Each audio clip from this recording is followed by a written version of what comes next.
How's it going, everybody? Another video every Mezcal Monday. Today I have a special tasting video for you because I want to share with you the technique that I'm using to taste the different mezcals and agave spirits here at Mezcal Buzz, so keep watching.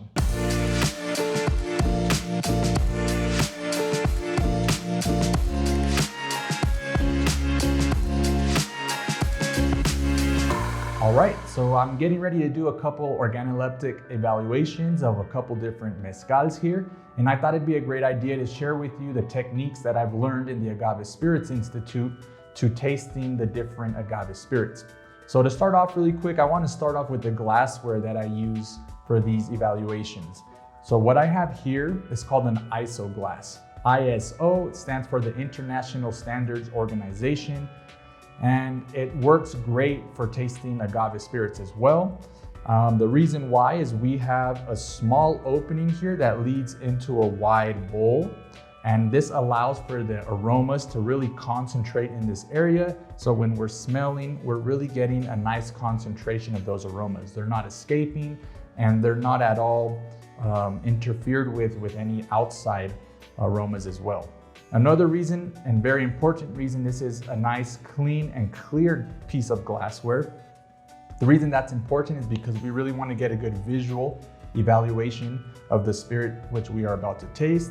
So as you turn it, it's very transparent. You can see through it. We like to put it against a white paper or white background so you can see very clearly the spirit that we're evaluating. So if it's hazy, if it's cloudy, what color it is, the depth of the color, the center. Another important thing is the center to the edges, so it produces a nice round shape here that we could evaluate.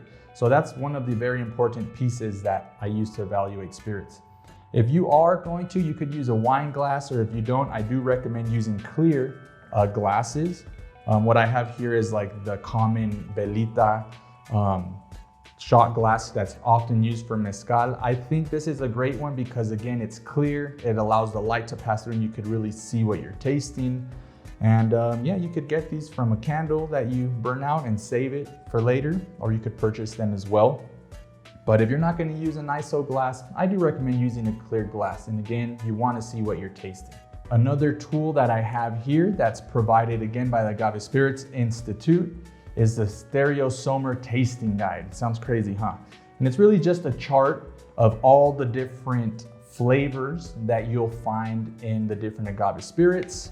We have it separated by categories. You might recognize it as a flavor wheel that you could find online. And it's really broken up into different categories like fruits, florals, vegetal, which are the most common ones that you'll be tasting, mineral, spices. We also have microbial. It's the different yeast and the malolactic flavors that you could get from the different fermentations. Also animal flavors that you do find in the different agave spirits, and even flaws. So you can see faults or flaws, which are different imbalances that exist in the mezcales or agave spirits.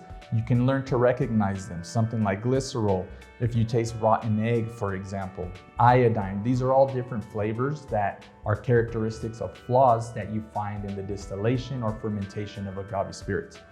You don't absolutely need this, but it's good to recognize the common flavors that you do find in agave spirits. And they are common flavors. There are some wild cards that you could throw out there that you might taste, but if the more and more you practice and start tasting, you'll start to learn and see that they're similar across the board, right? You'll start to see these within certain types of agaves, within certain types of distillations or fermentations. So you'll learn to identify these flavors. And last but not least, I have here my evaluation form. And this is the form that is filled out for each spirit. And we keep a record and we keep a log of all the different spirits that we've tasted. We could revisit them, we could taste them again, compare our notes, and we could compare our notes with others who have tasted the same agave spirits. What the form consists of is all the information that you should find on the label. So you could find the category, the class that it's in, the region it's from, the maestro mezcalero, the year of harvest, the brand, of course, and other notes like what was the fermentation used, what was the distillation process, all these important bits of information that we want to see on labels more and more. We document that here on this page. And then the evaluation that follows that we continue to fill out consists of our visual evaluation, the smell evaluation, and the taste evaluation. What I like about filling out this form is that it's very detailed. It was created by the founder of the Agave Spirits Institute, Daniel Rodriguez, and he has an extensive background in wine as well. He is a wine sommelier, which, if you're familiar with the wine evaluation techniques, again, are very detailed as well. So he applies these principles when we are evaluating agave spirits, and you could find that in this form as well. And we finish off with the aftertaste and our overall impressions of the spirit we just tasted, and pairings and notes.